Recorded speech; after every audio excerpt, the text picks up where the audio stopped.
এই কারণেই বড়রা বলে যে রাস্তায় হাঁটার সময় দেখে শুনে হাঁটতে। আজকে আমার সাথে দুর্ঘটনা ঘটতে ঘটতে বাঁচলাম, এটার কথা পরেই না বলছি। Hello guys, welcome to my channel.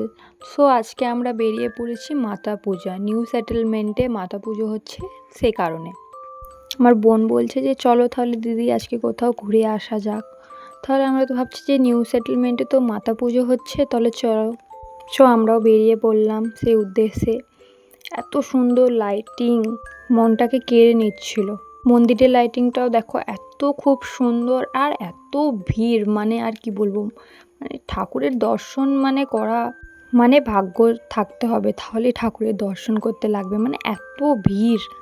তো আমরা ভিতরে ঢুকে পড়লাম, তো ভালোভাবে ঠাকুরের দর্শন পাইনি, মানে এত ভিড়। দেন আমরা দেখতে দেখতে বেরিয়ে পড়লাম আস্তে আস্তে রাস্তার দিকে দিয়ে, মেলাটা এক্সপ্লোর করলাম। ছোটোবেলায় যখন মেলায় যেতাম মানে সে আলাদা রকমের একটা ভাইব আসতো। এখন বড় হয়ে গিয়ে মানে মেলাটা জাস্ট মানে যায় আর কি, কিছু খেলাম বাস, কিন্তু সেই বাচ্চাবেলার মতোকার ফিলটা আর আসে না। গাইস, কি তোমাদেরও এরকম হয়? তাহলে আমাকে প্লিজ কমেন্ট করে জানাও। মানে ছোটোবেলায় যে একটা ভাইব থাকে সেটা এখন আসে না সেরকম। তো মেলা ঘুরতে ঘুরতে অনেক কিছুই বসেছিল, বাট আমি কোনোটাই কিছুতেই উঠিনি, কারণ এত ভিড় ছিল। লাস্ট পর্যন্ত আইসক্রিম খেয়ে ফুচকাও খেয়েছিলাম, বাট সেই ভিডিও করা হয়নি। দেন আবার লাইটিংটা একবার দেখুন, জাস্ট লাইটিংটা দেখতে দেখতেই আজকে আমার সাথে দুর্ঘটনাটা ঘটতে যেত, আর মেন কথা ভিডিও করতে করতে লাইটিংয়ের।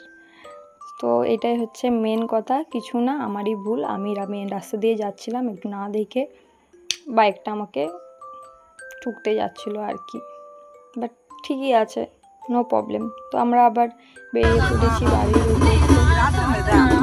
দেন গাড়িতে গান শুনতে শুনতে আরামসে বাড়ি চলে যাই আমরা। তো চলো লাস্ট পর্যন্ত দেখো ভিডিওটা, আমরা বাড়ি যাওয়ার রাস্তার রুটটা এতটাই।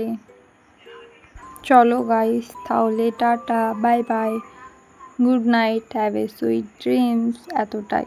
বাট এটা অনেক পুরনো ভিডিও, বাট আমি এখন এডিট করছি। এটা প্রায় 2-3 মাস হয়ে গেল আমার এই ভিডিওটা, মানে এডিটই করা হয়নি। দেন আজকে আমার মনে পড়েছে, আজকে কত, জুলাইয়ের 7 তারিখ, আজকে আমি রাত্রে বসে এডিট করছি, তার মানে তাই বললাম গুড নাইট, এতটাই। চলো তাহলে বাই। গান শুনতে শুনতে চলে গেলাম।